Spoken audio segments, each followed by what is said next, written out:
Hey folks, Nathan here. We're taking a look at another Kickstarter game this time around. This one is small in terms of size, in terms of cost, in terms of complexity of both the campaign and the game, but also actually quite fun. This is Shardhunters, the card game. Not to be confused with the Shardhunters digital game that they are also working on. There's also a tie-in comic called Fallen Ones that is out there that was funded through Indiegogo. So they're sort of delving slowly into this universe, and this is the first full-fledged game they've put out for their new franchise here. 12 plus years. Is a 1 to 4 player game. Yes, there is a solo mode, and takes about 20 minutes. The Unseen Domains card game by Lycan Studio, that's the company behind this. The back will tell us a bit. Shardhunters the card game. Fight hordes of undead monsters, collect the blood shards, recruit the right heroes, and don't ever stop until glorious victory is yours. Shardhunters is a fast-paced dark fantasy card game to play with your friends anytime, anywhere. And ages, number of players, time, Unseen Domains, and Lycan Studio that put it out. Game components, 27 hero cards, 35 monster cards, 12 blood shard tokens, 1 rulebook, and 4 rule cards. The rulebook is more of a rule sheet more than anything else. Now, this was from Kickstarter. This is one that I was interested in mainly because at first you saw the price tag. It was only £10 to jump in on this thing. They had a funding goal, it is British pounds again, it is a funding goal of 10,000 British pounds. They actually wound up winding up with basically 25,709 British pounds. Basically, one game was £10, 2 games was £20. There was a retailer bundle with 20 copies for £180, and a sponsor pack that was going to give you 2 copies of the game and a new unique hero card in all packs with your portrait, and a special thanks and mention in the rulebook. I did not do that this time. There was one person who did, and we'll see that card when we get to it.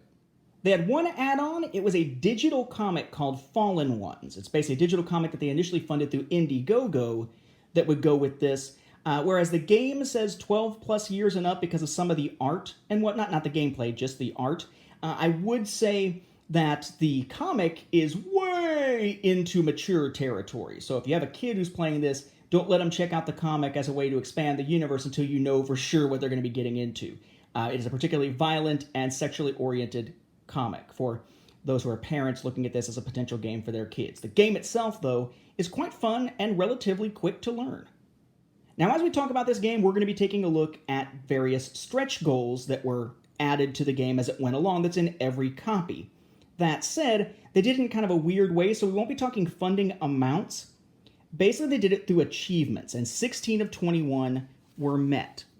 You basically had funding and backer achievements, basically the first 3 about what percentage of funding they managed beyond just 100%.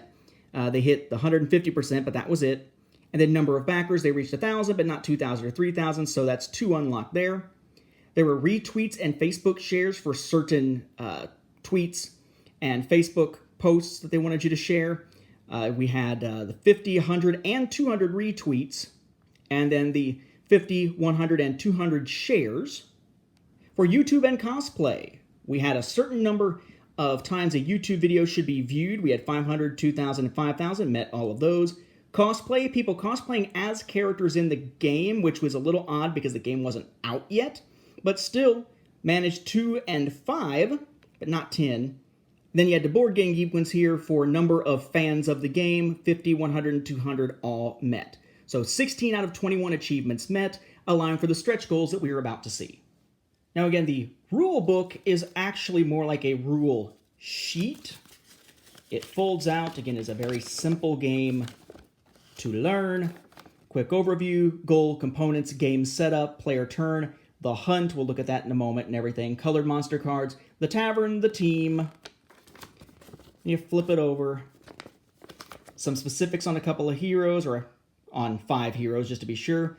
But they've also, for something that's relatively simplistic compared to many other Kickstarter games that are much more elaborate, for something that's very quick to learn, very quick to get into, but tough to master, they took the time to give alternate rules. We'll take a look at those once we see how it regularly plays. Hero draft and solo mode as well. So we'll check those out momentarily, but generally speaking, the idea is that you're trying to not obtain the most blood shards. These are blood shard tokens. There are 12 of them. You're going to gain them, you're going to spend them. They mentioned them as part of that description as a thing you're going after, but that's not what's actually going to determine victory. But it's going to be a huge part of your path to victory. So there are 12 of these, the idea being that even in a 4-player game, you're only ever going to need 12 because you're spending them very quickly as you go along. They're going right back into the token pool. The first stretch goal was actually to have player rule cards, one for each player. That gives you a breakdown of the gameplay, the hunt phase, the heroes phase, guide to the colors, and how to determine the winner of the game. Really, there's not a whole lot to it. Again, it's fun, and it's tough to master because there's a lot of different strategies once you really get into it, but it's very quick to learn and play. I would note here that the solo mode was a stretch goal. There was also a PDF art book as a stretch goal, and they added 20 pages at one point to that as another part of the stretch goals. Those are all things we will not see here. All the cards that were stretch goals, we will see. Now we're going to start out with the monster deck. I'll explain exactly what we're doing with these once we've seen all the different card types here. Suffice to say, there are 35 monster deck cards. They're noted with skulls up here for the number of players. 2 players will play with 21 cards, each player with a hand of 7, and then 7 that go unused to make sure that you can't predict what the other person necessarily has in their hand. Then you add 7 more for 3 players, 7 more for 4 players, up to a total of, again, 35. You have these white cards here. They're not named. 3 1s, 3 2s, 3 3s. Notice the 4s are all of different types, different art. Then you notice we jump to a blue card type. 4 of these all blue, all 2. Red card type, 1, 2. Yellow card type, 1, 2, 3. 1 of each. Then we jump into the 3-player. We add another 1, 2, 3, 4. 1 of each of the white type of card. Then 1 more blue 2. Notice all the blues are the same right now. 1 more red 2. 1 more yellow 1. Then we jump into 4-player. 1, 2, 3, 4 again. Another 2. A red 1. And a yellow 3. So 35. But you notice no names, no abilities or anything on the monsters themselves.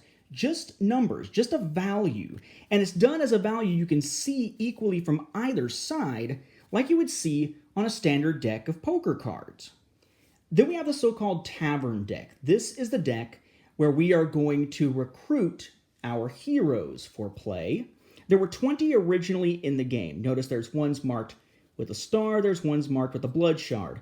That makes a difference when you are setting up the initial game. We'll get into that again in a moment. We have Varden the Blood Shaman, Alicia the Sorceress, Matteo the Marksman, Benedictus the Necromancer, Cassandra the Fortune Teller, Anna the Assassin, Hector the Highwayman, Felix the Gambler, Ignatius the Inquisitor, Constantine the Strategist, Selena the Marauder, Sheena the Damned, Luther the Plague Doctor, Nimrod the Hunter, Morgan the Pirate Captain, Crow the Deathbringer, Natasha the Seducer, Philippe the Swindler, Ulrich the Judge, and Titus the Bold. Then these were your stretched goal cards. All the stretch goals were from the heroes because the monster deck needs to be those specific numbers to be balanced. We have Clements the Manhunter, one of the main characters of Fallen Ones, Angelo the Monk, Tobias the Inventor, another main character there, Triton the Pirate, Eileen the Saboteur, Ophelia the Side Recruiter. Now, Ophelia was a character whose actual ability was decided upon by the community. Then we have Janna. Janna is not a stretch goal. This is the likeness of Janna Kestner, if I'm saying that correctly, who, along with, I don't know if it's her husband or boyfriend, did the sponsor pack, the one individual who did the sponsor pack. So this was actually a card based on a backer of the game, then included in every copy of the game. So we actually wound up with 27 total heroes, not just the original 20. So how the hell does this thing play? Well, you got a tavern deck, you got your big ol' pool of blood shards you're going to be using here, and you've got your monster deck. cut down by however many players you're going to be playing with, and all shuffled together. I'm not going to shuffle so that we can use an example here. You're going to start out with every player getting 1 blood shard. Okay? Blood shards are what you're going to spend to be able to recruit heroes, which is a big part of what's going to help you win the game here. In fact, you can't win without recruiting heroes. Then everybody's going to get dealt a hero from the Tavern Deck, but we have to check. If there's not a blood shard symbol here, we got to keep going until we find one that does, so that yes, it's randomized, but everybody has a blood shard related ability on their first hero. So we'll say Triton here, nope, and Angelo, perhaps. And then in order to not just have wasted a whole bunch of heroes, you just shuffle the Tavern Deck back together. I'm not going to shuffle it there, but you get the gist, right? So each player starts out with 1 blood shard and starts out with a character with some ability related to blood shards. If you looted at least 8 cards during the hunt, you get a blood shard. If during a combat at least 3 cards of different colors are played, you get a blood shard, right? So triggering things that will help you gain blood shards as you play. Whereas the ones with the little star symbol do cool things, but they're not related to blood shards. For instance, the value of all yellow cards is reduced to 1. Well, that's lovely and all, but that in and of itself does nothing to actually get me a blood shard at that moment. Then in preparation for the hunt, which is one of the 2 phases of the game, we're going to deal 7 monster cards to each player. Again, in a 2-player game, that means there are 7 unused. In any game, there are 7 unused, because it's 7 to all, and it's increasing by 7 each time you add a player. All right, so each of our players has their 7 cards. We enter what's called the hunt phase. Okay? The hunt phase is basically, it's kind of like a game of war. It's all about getting the highest total. But the number of cards that each side plays for each phase of the hunt, each combat, as it's called, of the hunt, changes. You'll play 1 monster each for the first combat, 2 for the second, 3 for the third, and you'll have only 1 card left, and that's the one that you'll play for the fourth. And it's essentially a high card kind of game. So let's move our hero, our Tavern Deck, and everything off to the side here just a little bit. Everybody keeps their little blood shards and all. But here's the hand for this guy. And up here we got the hand for this guy here. Okay? So you're trying to go for the highest card. So he says, okay, we're only playing 1 for the first combat. I'm going to take my 4, put it out here. Let's say this guy decides, you know what, I'm going to play it safe. I'm going to do something a little different and show us a new mechanic. I'm putting out that blue 2 there, right? Then, simultaneously, you reveal the cards. Now, the way that plays out is that typically, whoever has the highest total amongst whatever cards they revealed, they're the ones who win this combat. And they loot, that is, take, all the cards played by both players. If it's a tie, the player who played the most colored cards winds up being the one who loots it. If it's still tied, you both just take back and loot the 1 card. But it doesn't go back into your hand, it just gets looted, so it's pulled off to the side and doesn't get used again during this particular hunt. But the colors matter. This is a white card. It has no color, except, white, right? But they don't consider it a color card. So this one won't help you break ties, it just happens to be a 4, so that's pretty good. But then you have your blue, red, and yellow. The blue cards are all these 2 with rats. Why wouldn't you want a high card if you got a blue? Why aren't there any high blues? Why are they all friggin' 2? Well, that's because the blue changes the rules. If a blue card is in play on either side, then all of a sudden, it's not who's the highest total that loots everything, it's who's the lowest total who loots everything. And then the tiebreaker is still most colored cards. So in this case, even though he played a 4 and he played a 2, that blue causes the change in the rules. It's not the highest total, it's the lowest. So this guy over here loots both of those cards. Okay, second combat. They each choose 2 cards, trying to sort of psychologically figure out what the other person might be thinking. But remember, you can't totally guess what cards they have based on the ones that you have, because there are 7 that are not in play at any given time. So they reveal. 6, 4, but again, he put out the blue one, so this time he loots them all. He gets all 4 of those. Okay, third combat of this hunt, now it's 3 cards. It's 1, 2, 3, 1. Right, 1, 2, 3, and then what's left. So they reveal. And it doesn't matter which ones are paired up. You don't even have to necessarily lay them down the way that I'm laying them down like this. The key is to just reveal them all at once. So this side, 1, 2, 5. This side, 1, 2, 4. But look, the blue's in play. That means it's the lowest one, right? Well, no. The red cards have no effect normally. But if there's a red card out when there's a blue card out, it negates the blue card and brings it back to the high number being what matters. So even though he's got that 2 out there that would have meant he won with 4 against 5, that red card instead says, nope, standard rules still apply, bucko. 5 beats 4. As for the yellows do not have any special abilities, but they count towards those tiebreakers where you're counting colored cards. So he gets them looted, but note, we had white cards, blue cards, red cards, and yellow cards all out there at once. If during a combat at least 3 cards of different colors are played, you get a blood shard. So even though Triton there didn't actually win, he gets a blood shard. And then finally, we play our last. They reveal. In this case, 2 to 1. Color doesn't matter because no blue came into play, so the red didn't need to override anything, and he's looted it.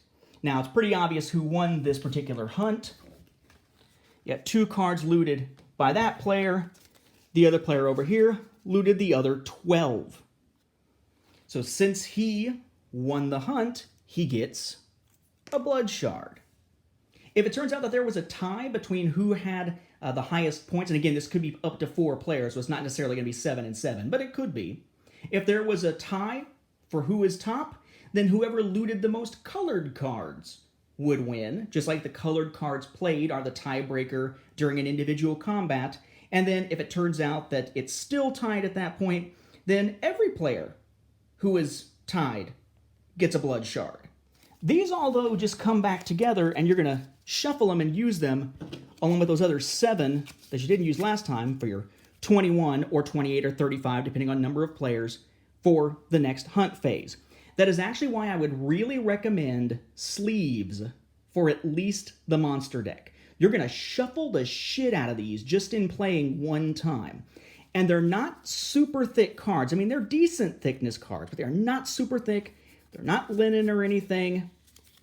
Just regular old playing cards here, essentially, and how they feel. You're probably going to want to sleeve these suckers.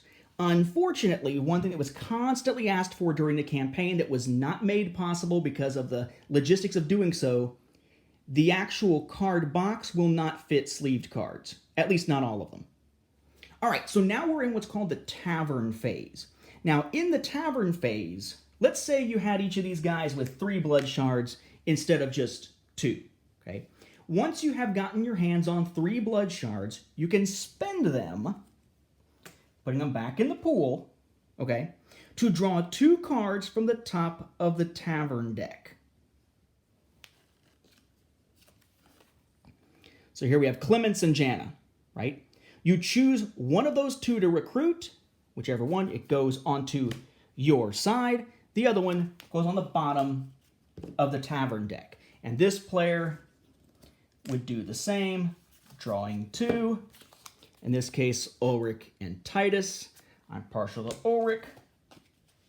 Goes back on the bottom. And the play then continues to the next hunt. And you keep on playing. And eventually, you're going to have more heroes from having played more rounds of the game. By the way, the undead in this game come from the so-called witch plague. The background is really kind of cool if you look at the PDF art book. But apparently the witch plague not only created undead, kind of like, maybe Dark Souls or something, but apparently caused the clothing of many females to deteriorate to the point where there's barely any of it. Yes, this is traditional fantasy made for guys kind of art. I guess I should note when I say that. Undead are white. The rats are blue. The red are lycanthropes, either werebears or werewolves, basically. And then yellow is pirates. They're kind of like suits, in a sense. Now, as you gather more heroes, before each hunt, you have to choose which 2 are going to be active at any given time. Okay? You can't have them all active at once. So you'll have some that are inactive and some that are active.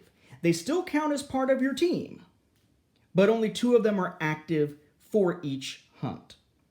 And that's important because once you have 5 heroes total, 2 active, 3 inactive, but 5 total on your team, and you win a hunt that is the whole 4 combat phase, not a particular combat, but when you win a hunt, the thing that would get you a blood shard when it's done, if you won, that is when you win the game. So you're playing round after round after round of these hunt, tavern phase, hunt, tavern phase. Each hunt is first combat, 1 card each, second combat, 2 card each, third combat, 3 cards each, fourth combat, 1 card each. Who looted the most? That determines the winner of the hunt.